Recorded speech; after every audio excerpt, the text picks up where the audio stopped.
ఒక ఊరిలో రాము మరియు సోము అనే ఇద్దరు స్నేహితులు ఉండేవారు. రాము చాలా కష్టపడి పనిచేసేవాడు. పొలం పనులు చేసేవాడు మరియు తన కుటుంబాన్ని పోషించేవాడు. సోము చాలా సోమరిపోతు. ఏ పని చేసేవాడు కాదు. ఊరంతా తిరుగుతూ అందర్నీ విసిగిస్తూ ఉండేవాడు. ఒకరోజు ఊరిలో పెద్ద కరువు వచ్చింది.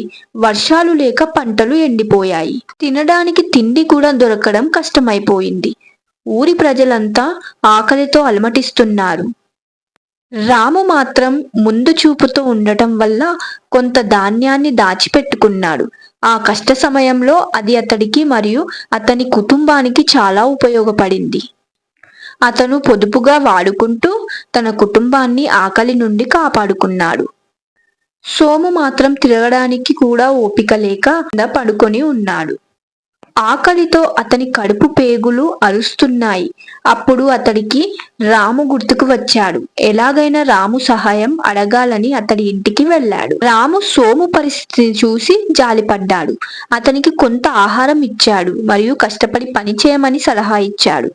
సోము తన తప్పు తెలుసుకున్నాడు మరియు అప్పటి నుండి కష్టపడి పనిచేయడం మొదలుపెట్టాడు. మోరల్ ఆఫ్ ద స్టోరీ: కష్టపడి పని చేయడం మరియు పొదుపు చేయడం భవిష్యత్తులో మనకు చాలా ఉపయోగపడుతుంది. సోమరితనం మరియు వృధా ఖర్చు ఎప్పుడు బాధను కలిగిస్తాయి. కష్టంలో ఉన్నవారికి సహాయం చేయడం మానవత్వం యొక్క గొప్ప లక్షణం.